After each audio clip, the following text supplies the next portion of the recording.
काफ़ी अच्छा है अगर जीएस में मार्क्स कम नहीं होते। 2024 में तो कट ऑफ बहुत ज़्यादा था। नॉर्मलाइजेशन की प्रक्रिया है उसमें इनको बेनिफिट नहीं मिला, ओनली 2 मार्क्स का मिलने लगा है। हेलो एवरीवन,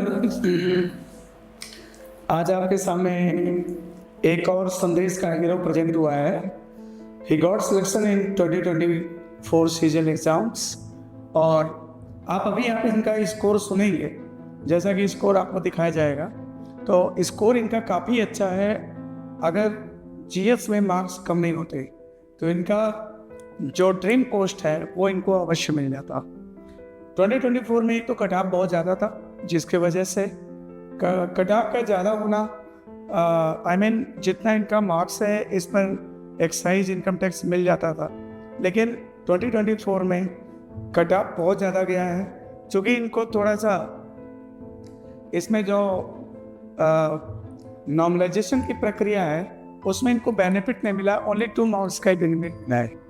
तो ये बच्चा जो है बहुत ही विषम परिस्थितियों से लड़कर इस सफलता को हासिल किया है। अभी उम्र ही क्या है आप लोग देख पा रहे हैं, और इन्होंने जो अचीवमेंट, ये मेरा 5वां सिलेक्शन है 2024 का, जो कि बच्चे तो बहुत सारे सिलेक्ट हुए लेकिन धीरे धीरे बच्चे आते रहते हैं। कुछ बच्चों का डीवी हो गया तो अपने ज्वाइनिंग पे गए। अभी इनके डिपार्टमेंट का अभी लेट चल रहा है तो इनका अभी होना बाकी है। तो ये यहाँ पे आए हुए हैं, संदेश को अपनी क्रेडिट बता रहे हैं और इनका जो जर्नी है काफ़ी डिफ़िकल्ट रहा है। आपको मैं बता दूं कि जैसा कि इनके माता पिता का एक्सीडेंट में, मतलब अगर देखा जाए तो विकलांग हो गए। भाई काफ़ी मुश्किलों से इनको पढ़ाया और आज ये जो है शेड्यूल क्रैक करके इस मुकाम को हासिल किए हैं। ग्रेट सैल्यूट है इस बच्चे को कि इस विषम परिस्थितियों में भी इतने बड़े अचीवमेंट को हासिल किया है। तो इस संदेश के सार हैं बच्चे, जो कि अभी आप देख रहे होंगे कि ग्रेजुअली 5वां सिलेक्शन में आपको दिखा रहा हूँ संदेश की प्लेटफॉर्म पर। तो इस बच्चे की जर्नी कैसी रही मैं पूछना चाहूँगा। तो बेटा बताइए अपने बारे में। सबसे पहले सर धन्यवाद आपको। मेरा नाम अनिल पटेल है, मैं सोनभद्र उत्तर प्रदेश से हूँ और मैंने यहाँ पर संदेश एकेडमी में 2022 में फाउंडेशन बैच ज्वाइन किया था। सबसे पहले हम आए थे यहाँ पर तो पहले संदेश के बारे में नहीं पता था, तो हमने काफ़ी कोचिंग में डेमो क्लासेस लिए, लेकिन हमें सबसे बेस्ट संदेश लगा तो हमने संदेश में अपना एडमिशन ले लिया। 2022 में फाउंडेशन बैच कंप्लीट करने के बाद वही 2023 में हम घर चले गए थे। हमारा वो फर्स्ट ईयर था, मतलब फर्स्ट ईयर एग्जाम है ग्रेजुएशन। 12th के बाद हम डायरेक्ट मतलब कि जब अपना ग्रेजुएशन फर्स्ट ईयर था, फर्स्ट ईयर में आ गए थे। वहीं सेकेंड ईयर, थर्ड ईयर वहीं लास्ट ईयर हमने अपना प्रिपरेशन को थोड़ा बूस्ट किया। उसके बाद 2024 में अपना आफ्टर ग्रेजुएशन फर्स्ट अटेम्प्ट में postal assistant, sorting assistant CGL 2024 के थ्रू सिलेक्शन हुआ है। ये आपका कौन प्रयास था? ये हमारा पहला प्रयास था आफ्टर ग्रेजुएशन। पेयरिंग में एक अटेम्प्ट दिया था लेकिन उसमें प्रिय नहीं हुआ। अच्छा, ये आपका पहला ही प्रयास था? जी सर। अच्छा, तो आप अपने जो स्कोर मैं आपका स्कोर देखा हूँ, स्कोर तो अगर सेक्शन 1 की बात किया जाए तो काफ़ी आपका स्कोर हाई है। जी सर, सेक्शन 1 में रीजनिंग में 87 जो आपसे किए हैं और 86 मैथ में, और सेक्शन 1 में 175 आउट ऑफ 180, और इंग्लिश में 127, और GS में 34 है आउट ऑफ 75, जो थोड़ा इसी की वजह से आपकी रैंक थोड़ी सी डाउन हुई है, जिससे आपका ड्रीम पोस्ट वंचित हुआ है। कोई बात नहीं, नेक्स्ट टाइम अगेन मुझे पूरा विश्वास है कि आप जो है अपना ड्रीम पोस्ट जरूर हासिल करेंगे। 25 में आपको मिलेगा वो चीज़। तो आप ये बताइए कि आप अपने स्टडी को कैसे कैरी किया आपने? कोचिंग के साथ 10 आवर्स या फिर कितना पढ़ना चाहिए? SSC एस्पिरेंट को एक्चुअल में कितना पढ़ना चाहिए? SSC एस्पिरेंट के लिए 9-10 तो उतना कंपल्सरी है। हमने जब कोचिंग कर रहे थे तो कोचिंग में काफ़ी टाइम, मतलब कि जैसे 2 बजे बैच था तो 2 से 5-6 बजे बैच ही छूटता था, तो इतना बहुत हो जाता था। और रूम पे खाना बनाना ऐसे टाइम व्यतीत हो जाता था। रूम पे ज़्यादा टाइम नहीं मिल पाता था, 1-2 घंटे एक्स्ट्रा पढ़ पाते थे। उसके बाद जैसे बैच कंप्लीट हुआ तो सुबह घर गए तो घर फुल टाइम था। तो सेकेंड ईयर में तो ज़्यादा कुछ किए नहीं, लेकिन थर्ड ईयर जब लगा कि जब हमारा पहला अटेम्प्ट आने वाला है तो उसके लिए थर्ड ईयर में ज़्यादा अपने एग्जाम को बूस्ट किए और 10 to 11 आवर्स एवरेज रहता था हमारा। 10 to 11 आवर्स, टू मच या बहुत है।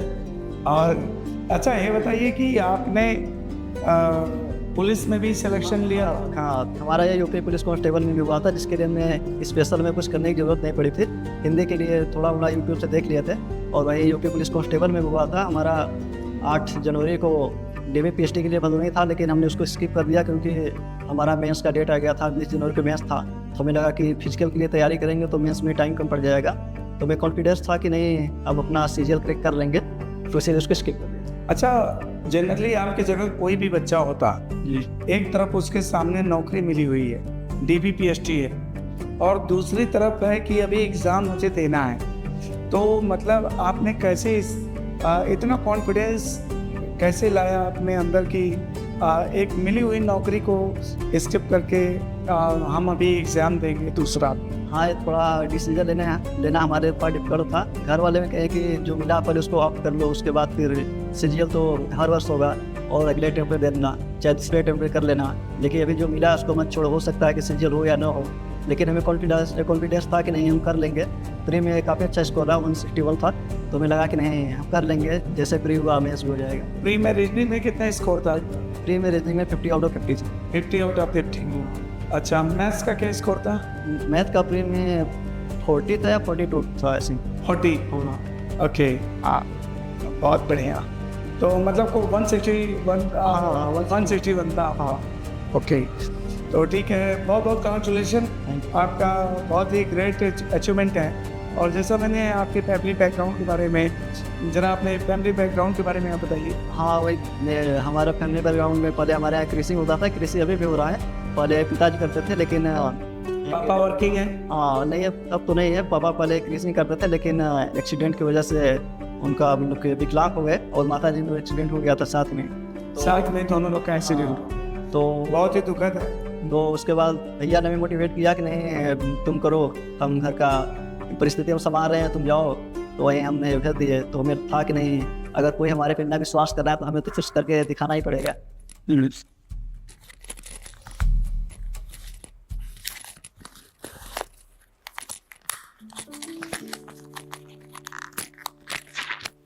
तो सबसे पहले तो आपको बहुत बहुत कांग्रेचुलेशन, और क्योंकि आप CGL में सेलेक्ट हुए, और ये हमारे सिलेक्शन का, हमारे कोचिंग के सिलेक्शन का 2024 में आप 5वें स्टूडेंट हैं। अभी औरों की संख्या बाकी है जिसे हम लोग अभी तक आंकड़े ले नहीं पाए, तो आप यहाँ तक आए, इसके लिए बहुत बहुत बधाई आपको। और आप ये जिस जर्नी को प्रयास किया है, जिस जर्नी को अचीवमेंट किया है, उसके लिए भी आपको करेजियस महसूस हो रहा होगा, क्योंकि आपके सामने एक तो UPP लगा था और आप उसमें फाइनल सेलेक्ट थे, मतलब DB था आपका, PhD था, और एक तरफ आपका मेंस लगा था। तो इसके बीच में आपको ऐसा कुछ नहीं लगा कि हमारे साथ क्या होने वाला है? नहीं, हमें भी थोड़ा लग रहा था कि हमें यूपी पुलिस कर लेना चाहिए, मिल गया है, लेकिन फिर लगा कि यार शायद इस बार प्री निकाले, अच्छा कर रहे हैं, अच्छा स्कोर आ रहा है। मेंस का मतलब कि उसके पहले प्री का रिजल्ट आ गया था, तो मेंस के मॉक देते थे, तो मेंस के मॉक में अच्छा स्कोर आता था, तो लगा कि यार अच्छा, अब तो मेंस क्वालिफाई कर लेंगे, तो क्या यूपी पुलिस के चक्कर में पड़े। जी, तो इसके मतलब आप पूरी तरीके से साहस में थे कि मेरा हो ही जाएगा, क्योंकि आपने थोड़ी सी परिस्थितियों को घर में भी देखा था कि किस तरीके से उतार चढ़ाव जिंदगी में आपको मिले। तो इन बच्चों को भी आप बताइए, जो हमारे नए एस्पिरेंट हैं, इनको भी बताइए कि परिस्थितियां सबके विपरीत होते हैं, यूं ही किसी एक के विपरीत नहीं होते ना। जी सर। लेकिन दूसरी बात यह है कि जैसे रही बात GS की, तो इस समय GS को लेकर बहुत उथल पुथल मचा हुआ है। लोगों को लग रहा है कि GS में स्कोर कम होते हैं, तो कुछ ऐसे कॉजेज हैं कि GS में नंबर कम होते हैं। जैसे हम लोग लगातार क्लासेस लेते हैं और हम लोग कॉन्फिडेंस के साथ कहते हैं कि आप बुक्स पढ़ लो, मेरी नोट्स पढ़ लो, कॉपियाँ पढ़ लो, सिलेक्शन में आपके मैक्सिमम स्कोर मिलेंगे। लेकिन जहाँ पर आप, जैसे आप एक सेलेक्ट स्टूडेंट हैं, तो आपकी भी यही समस्या थी। तो GS में क्या समस्या ऐसी लगातार सबके साथ बन रही है, उस पर कुछ और विचार किया जा सकता है? हाँ सर, GS के लिए हमने भी आपका नोट्स पढ़े थे, उसके बाद फिर PY भी कंप्लीट किए थे, मॉक देते थे, लेकिन मॉक में हमारा स्कोर काफ़ी अच्छा आता था। जैसे मेंस का मॉक देखे थे तो उसमें 50-60, कभी लगा नहीं कि हमारा GS में से, लेकिन एग्जाम में हम परफॉर्म नहीं कर पाए। अच्छा, तो इसके लिए मतलब कि या तो आपने समय कम दिया, या तो फिर जो चीज़ें आपने पढ़ा वो GS भाई अपने आप में ब्रॉड है, सब जिसे आप कह सकते हैं एक समुद्र का मंथन करना है, तो उसमें आपको समस्या हुई कि आपने कम टाइम दिया, क्या किया? मतलब GS के लिए हमारा GS लगता है, जैसे मॉक हम देते थे तो हमारा कंटिन्यू हमारा 50+ अगर स्कोर आ रहा है तो हमें लगता है कि नहीं GS हमारा अच्छा है, तो GS पे हम थोड़ा कम तो ध्यान दिए थे, क्योंकि मेंस में कंप्यूटर एक्स्ट्रा ऐड हो गया था, एक्स्ट्रा कंप्यूटर की टाइपिंग, तो उसमें थोड़ा ज़्यादा ध्यान दें, और हमारा GS स्कोर ठीक था। तो लग रहा था कि नहीं जीएस सही है, जीएस पे ज़्यादा कॉन्फिडेंस नहीं है। चलिए, तो 2025 में ऐसी गलतियां आप नहीं करेंगे। और 2025 में हम लोग भी जो पढ़ाने वाले हैं उनसे भी मेरा एक निवेदन है कि वो सिर्फ अपने आप को ना बताएं कि हमारा ही सब कुछ है, वो बच्चों के हित के बारे में सोचे। जीएस को लेके खासतौर में जीएस वालों से अपील करूंगा, क्योंकि देखो रीजनिंग में संदेश के अलावा रीजनिंग पूरे इलाहाबाद, या मैं कह सकता हूँ इलाहाबाद तो छोड़ो, इवन जितने दिल्ली के भी फैकल्टियाँ हैं आपको बहुत लगता होगा कि बोलते हैं, लेकिन सर जो रीजनिंग पढ़ा दिए, इवन तो मुझे नहीं लगता कि कोई ऐसी रीजनिंग पढ़ाता हो। जी सर, हमने भी मतलब कि रीजनिंग में इसके अलावा कुछ किया नहीं। और सर का एक बुक आता था, वो एडिशन फर्स्ट का कोई बूस्टर था, रीजनिंग बूस्टर करके, उसको हमने कंप्लीट किया था। रीजनिंग बूस्टर देखिए, क्या यही बुक है आपके लिए?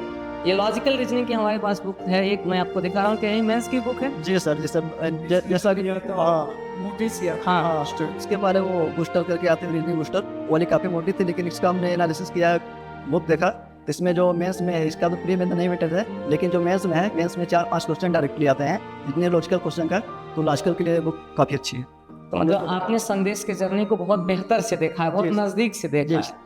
तो अब सर आदर्श सर, मैं चाहूँगा कि भाई आप एक बार मुझे पूछिए कि चीज़ें और कैसे बेहतर की जा सकती। सबसे पहले अनिल जी, आपको बहुत बहुत धन्यवाद कि आपने CGL 2024 को क्रैक किया है। धन्यवाद। और इसके साथ साथ जिस तरीके से भी मुझे पता चला कि आपके फैमिली बैकग्राउंड के बारे में, तो जब आपने रिजल्ट अपने डिस्प्ले पे देखा हो जी, तो उस समय की लहर क्या थी आपके और आपके परिवार के बीच? जी सर, सबसे पहले तो रिजल्ट तो 12-1 बजे रात को आ गया था। हमें पता नहीं था कि यार रिजल्ट आने वाला है, हमें लग रहा था कि कभी आएगा, लेकिन जैसे ही सुबह उठे टेलीग्राम पे काफ़ी मैसेज आ गए थे कि नहीं रिजल्ट आएगा है। तो हमने पहले चेक किया, पहले मोबाइल में ही, तो जैसे रोल नंबर अपना एंटर किए, नाम आ गया, हमें लगा कि यार हमारा है कि नहीं, सही डर नहीं लगा। रिजल्ट आने वाले कि नाम मतलब क्या हो। हाँ सर, मतलब जैसे ही उठे हमें लगा कि यार हमारा है कि नहीं, हम दोबारा क्रॉस चेक किए, उसके बाद हमने अपना लैपटॉप लिया, लैपटॉप में चेक किए, तो हमें लगा कि नहीं सही है। अच्छा, मतलब आपको एक बार में भरोसा नहीं है कि आपका रिजल्ट आ चुका है, कि आप मेंस क्वालिफाई हो चुके जी सर, पहले विश्वास नहीं था, लेकिन उसके बाद हम जो मम्मी ने बताया तो काफ़ी, क्योंकि ये वो एक ऐसे सिचुएशन थी ना कि जब आपका इंटरव्यू भी हो चुका था, एक हाथ आई नौकरी थी, अराउंड इतना सजेस्ट किया होगा, आपको मना भी किया होगा कि मेंस मत कीजिए, आप UPT ज्वाइन कर लीजिए, और आप एक अपने दृढ़ निश्चय के साथ लगे हुए जी। उसके बाद भी आपने मेंस दिया, और इसे बोलते हैं मुझे उत्साह।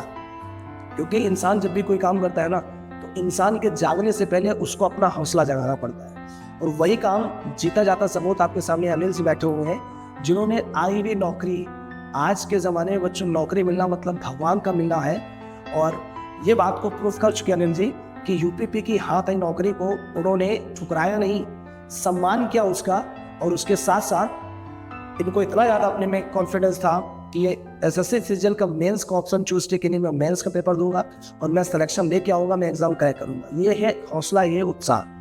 परिस्थितियाँ बेशक इनके प्रतिकूल रही हों, लेकिन इन्होंने कभी ये जाहिर नहीं होने दिया कि परिस्थितियों से हमारा कोई सिलेक्शन या हमारी सफलता में कोई बाधा आ सकती है। तो अनिल जी, अभी जैसे रजनी की बात हुई, मैंने सुना था कि आपकी प्री में 50 और हाँ की कुछ सही थे। हाँ, ये बात सही है? हाँ सही है। अच्छा, तो क्या मतलब इस बात में क्या कहना चाहेंगे कि रीजनिंग में हमारे संदेश का क्या योगदान था? और अभी मैंने सुना, मैंने वो बुक देखी थी, reasoning booster, Edison, Indian Edison, हाँ वो मैंने बुक पढ़ी भी है, मैंने देखी भी है, और एक साथ में बुक और है। तो आप क्या बता सकते हैं हमारे बच्चों को कि बहुत सारे बच्चे हमारे नए जुड़े, जिनको जैसे रीजनिंग से लेकर इंग्लिश, अभी मैं इंग्लिश में भी चर्चा करूंगा, तो रीजनिंग के बारे में जरा हमारे बच्चों को बताइए, चूंकि ऐसे बहुत सारे नए बच्चे हैं जिनको लगता है कि नहीं भाई कैसे क्या होगा, तो आप एक बार जीता जाते सबूत बता दीजिए। हाँ सर, ये मतलब जैसा रीजनिंग है, रीजनिंग और मैथ है तो 100% अचीवेबल है कि नहीं, इसमें 100% स्कोर आता है, लेकिन इस बात है कि नहीं आप किस डायरेक्शन में तैयारी कर रहे हैं और कैसे मतलब कि क्या रिसोर्सेस आते हैं।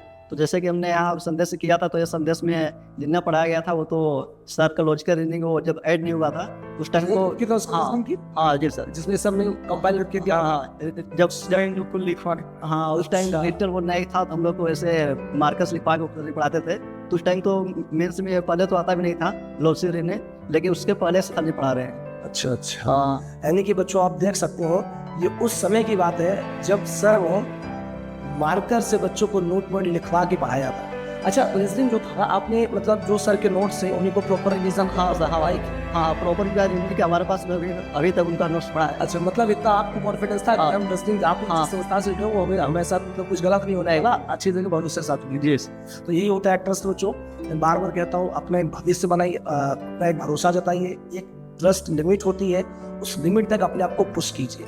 आप जिस संस्थान से भी जुड़े हो जितना भी बच्चा जहाँ भी जाओ, आप एक ट्रस्ट लिमिट तक जाइए और अपने टीम पर, अपने गाइडेंस, अपने इंस्ट्रक्टर पर, अपने टीचर पर भरोसा रखिए। वो ज़रूर आपको सफलता दिखाएगा, लेकिन उसके साथ साथ आपको कंसिस्टेंसी चाहिए। तो अभी भी आप रीजनिंग नोट्स मतलब आगे जहाँ तक मुझे नॉलेज में यही बात कि अभी आप इनकम टैक्स के लिए आप ड्रीम जॉब के लिए रखे हैं। जी सर। तो नो डाउट कि आप रीजनिंग उसी से भी हो जाएगा। अभी भी सर की क्लास ऑनलाइन चलती है, तो आप समय मिलता होगा तो हाँ जरूर। अच्छा, देखते हैं मॉक टेस्ट वगैरह भी आप? हाँ वो के तो जैसे वो टेस्ट बुक हम भी। अच्छा, आपका बैकग्राउंड यूपी बोर्ड से हिंदी मीडियम? जी सर। और हिंदी मीडियम का बच्चा होने के बाद भी 135 में 127 स्कोर करके लिया मेंस। जी सर, क्यों 2 क्वेश्चन हो गए थे। अच्छा, 2 क्वेश्चन इंग्लिश के। तो मतलब देखो, अब एक ये भी एक मेरा छोटा सा सवाल है। मैं हर एक सिलेक्शन बच्चे से पूछता, जो बच्चा भी सिलेक्ट होकर आता है, इससे पहले भी मुर्ता से पूछा कि जो इंग्लिश का ये डर बना होता है, specially UP board Hindi medium के साथ। मैंने बहुत बच्चे पढ़ाए जो सीबीएसई बोर्ड से भी है, एसएससी बोर्ड से, यूपी बोर्ड से, लेकिन मैंने एक ही शिकायत सुनूं कि साहब यूपी बोर्ड से हैं, इंग्लिश कैसे होगा? हाँ सर, मतलब कि हिंदी मीडियम वाले के एक अलग ही डर का माहौल रहता है कि नहीं इंग्लिश कैसे तैयार करेंगे, क्योंकि सब हिंदी पढ़े रहते हैं तो इंग्लिश में ज़्यादा डर होती है। हमें भी डर था, हमें भी शुरू लगता है कि यार सीरियल कर पाएंगे कि नहीं, क्योंकि इंग्लिश से मेरी समस्या थी। तो उसके लिए हमने बुक जो ऑनलाइन जो बुक थी लेग बुक, उसको रेफर किया था। उसके बाद फिर और यहाँ पर बेसिक तो किया ही थे। उसके बाद बेसिक आप यहाँ से कंप्लीट करने के बाद आप वही प्री-वाईक्यूएस की ब्लैक बुक में तो वाईक्यूएस के साथ इंग्लिश, रीजनिंग, मैथ्स तीनों। बहुत अच्छा। बस थोड़ा सा जीएस तोहफा चलेगी। थोड़ा सा अगर आज 20 नंबर और दिया होता तो आज आप इनकम टैक्स क्वेश्चन होते। खैर कोई नहीं ना, थोड़ा बहुत प्रोफाइल भी होना जरूरी है। अगर प्रोफाइल नहीं होगी तो आने वाली चीज़ों के लिए आप तैयार कैसे होंगे। लेकिन ये चीज़ बहुत अच्छा लगा। तो बच्चों, जितने भी यूपी बोर्ड वाले बच्चे, वो जरूर इस बात को दिमाग में रखिए कि कोई कंपलसरी नहीं है कि आपको जब तक स्पीकिंग नहीं कर पाओगे, जब तक उसका भाव नहीं निकाल पाओगे, कोई दिक्कत नहीं। एग्जामिनर कभी भी आपसे नहीं पूछने वाला कि आपने आंसर कैसे टिक किए। आपने आंसर टिक किए, आंसर सही होना चाहिए। और हमारी टीम या जो भी टीचर है आपको यही गाइडेंस सिखाता है, आपको पेपर डीलिंग सिखाता है, पेपर अप्रोच सिखाता है। इंग्लिश तो आपको भी आती नहीं होगी। नहीं सर, हिंदी मीडियम वालों को इंग्लिश नहीं आती ना, अलग समस्या रहती है। ये अलग समस्या है। फिर तो आपने भी बेसिक सीखा होगा, तो टीचर ने आपको यही सिखाया होगा कि कैसे इन क्वेश्चंस को डील करेंगे। जी सर। कैसे इनको अगर किसी तरह का क्वेश्चन आता तो हम कैसे इसको डील कर सकते हैं। जी सर। या स्ट्रेटजी क्या बना सकते हैं, कम टाइम में कैसे चीज़ों को सेलेक्ट कर सकते हैं। हाँ, तो ठीक है भैया, ये यूपी बोर्ड वाले बच्चों के लिए बहुत अच्छा संदेश है। आपके सामने ही मतलब एक शब्द मैं कहूँ जिसे बोलते हैं प्योर हिंदी मीडियम। एक प्योर हिंदी मीडियम का बालक आप सामने बैठा हुआ है, वो 135 में से 127 स्कोर करके लेगा इंग्लिश का। बेसिक कंप्लीट करने के बाद ये एक सैल्यूट की बात है। और जितने भी हमारे ये स्टूडेंट्स देख रहे हैं जो यूपी बोर्ड से बिलोंग करते हैं, तो बच्चों वो भी अपना माइंड सेट कर लो कि काम तब तक काम लगता है जब तक आप उसको करते नहीं हो। जैसे कि अनिल जी को भी लगा था कि इंग्लिश में नहीं कर पाऊंगा, लेकिन इसने तैयारियां शुरू की, बेसिक कंप्लीट किया है। इन्होंने भी वो चीज़ करके दिखाई थी जो इनका मन कह रहा था कि शायद मेरे से नहीं होगा, तो सब कुछ होगा। इसलिए मैंने कहा था कि इंसान के जगने से पहले इंसान को अपने अंदर का हौसला जगाना पड़ता है। तो अनिल जी, और क्या हमारी संदेश टीम के बारे में क्या बताएंगे? मतलब जैसे कि सब लोगों से तो आप बहुत पुराने से जुड़े हुए। हाँ, उस समय हम लोग जब आए थे तो ऑनलाइन नहीं थी, ऑफलाइन थी। तो ऑफलाइन में हमें संदेश तो बेस्ट लगा, क्योंकि हमने यहाँ कोचिंग में बहुत कोचिंग में ट्राई किया।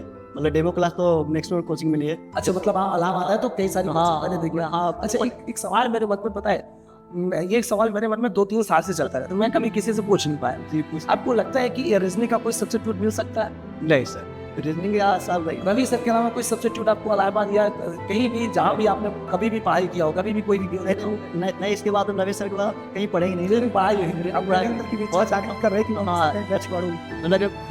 जब रवि सर मिले इससे पहले तो कोचिंग में जहाँ डेमो किया तो वहाँ देखे, लेकिन उसके बाद रवि सर क्या सुना ज्वाइन कर लिया, तो रवि सर से बढ़िया कोई मिला नहीं। मतलब एक चीज़ है कि सब्स्टिट्यूट नहीं है, हर एक चीज़ का सब्स्टिट्यूट है। इवन मैंने ये भी सुना कि ब्रांड की कॉपी भी थी, लेकिन यहाँ तो कॉपी भी नहीं है। हाँ, जो कौन सा ब्रांड है मैं कभी सर से बात करूँगा तो पूछूंगा कि सर आपने कैसे इसको सजोया है, ताकि हम भी लोग उनके मार्गदर्शन में काम कर सकें।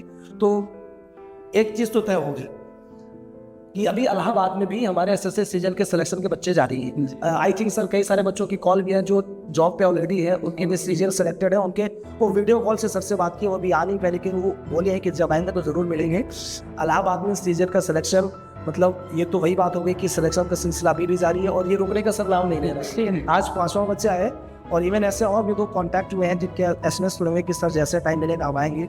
बच्चों भी कहते हैं ना, भरोसा सब कह के दिखाते हैं, लेकिन हम लोग करके दिखाते हैं। हमने करके साबित भी किया है। बस एक सपना और है, और वो सपना आप जैसे बच्चे पूरा करेंगे। सर का सपना हमारा है AIR फर्स्ट का। एक बच्चा 40 तक तो पहुंच ही चुका है, 40 रैंक तक तो आ ही चुका है, 25 तक से आपको 25। अगर 25 तक हम लोग पहुंच चुके हैं तो नो डाउट हमारे पास आने वाला सेशन है जो AIR फर्स्ट भी देगा। उसके लिए धैर्य रखेंगे हम लोग और मेहनत के साथ काम करेंगे। हमारी टीम साथ काम करती है। और एक आखिरी सवाल और पूछिए, जो हमारे नए बच्चे, जैसे अभी मैंने देखा था, मुझे कल मैं मार्केट में था और मुझे कल 2-3-4 बच्चे मिले, ऐसे डिस्कस कर रहे थे कोचिंग को लेकर के। बच्चा जब कोचिंग में जाता है ना तो सबसे पहले चकाचौंध हो जाता है वहाँ की फैसिलिटीज से। भाई क्लासरूम फुल AC लगा हुआ है, मैट बिछी हुई है, जी यहाँ तो इतने अच्छे लोग बैठे हुए हैं। क्या ये मायने रखता है? नहीं सर, अरे वो मतलब चाहे AC रूम हो या चाहे डिजिटल बोर्ड या कोई बोर्ड है, मतलब पढ़ने वाले बच्चों को आए से मतलब पंखे की पंखे में बैठ के पढ़े। एकदम जिस हम लोग बैच ज्वाइन करने आते हैं तो हम लोग को मिला कि नहीं है, सब हम लोग का बैच 131 सीट मिला था। शायद हम लोग को बैच हम लोग सीट आती थी, हम लोग का सबसे लास्ट में मिला था। हम लोग भी उसको ज्वाइन कर लिए, लास्ट में था। लेकिन हम लोग सोचे कि अभी अलग बैच मिला, दूसरा बैच आने में 7-8 महीने का टाइम था, तो हम लोग उसी को ज्वाइन कर लिया। लेकिन हम लोग मतलब बैठे थे तो लास्ट बेंच पे थे। लेकिन मतलब ये था कि ज्ञान तो है, ज्ञान तो हर जगह मिलता है। मतलब ज्ञान का किसी संसाधन से कोई लेकर नहीं कि नहीं हमारा क्लास में AC लगा होगा, हमें पसीना नहीं। और प्लस हमें याद है कि सर ने मुझे सिखाया कि हम लोगों का जो टीचर का श्रृंगार वो हमारा पसीना ही है। कि अगर हमें पसीना नहीं आएगा तो इसका मतलब ये है कि हम लोगों ने मेहनत नहीं की, हम लोगों ने अपना श्रृंगार नहीं किया। हमारे लिए सबसे बड़ा श्रृंगार वही है कि अगर एक टीचर मेहनत करके पसीने में डूबा वो फिर भी बच्चों को पढ़ाता है, उससे बड़ा कोई श्रृंगार नहीं। तो एक हमारे बच्चों को संदेश दे दीजिए, संदेश के प्लेटफॉर्म से कि ये जो चकाचौंध भरी चीज है, आप इस पे ना पढ़ें, आप कंटेंट को देखिए, आप टीचर से जुड़िए। जब तक आप टीचर से नहीं जुड़ेंगे तब तक आपको चीजें बेनिफिट नहीं करेंगे। तो ये हमारे नए बच्चों को जरूर आप संदेश दीजिएगा कि भैया इस और साथ में सर ने आपके लिए खूबसूरत सा गिफ्ट वाइन रखा हुआ है। हम उसके विदाई थे कि कब पैकेट खुले कब मैं देखूँ उसको। मैं अपनी तरफ से देखिए, मेरे पास ज्ञान के और देने के लिए है ही क्या। तो जो भी मेरा बच्चा पढ़ाया हुआ संदेश परिवार का सिलेक्टेड आता है तो मैं उसे एक छोटा सा गिफ्ट देता हूँ। और मेरी इच्छा होती है कि जब वो ज्वाइनिंग करता है तो इस ऑफिस बैग के साथ ही ज्वाइन करे। धन्यवाद।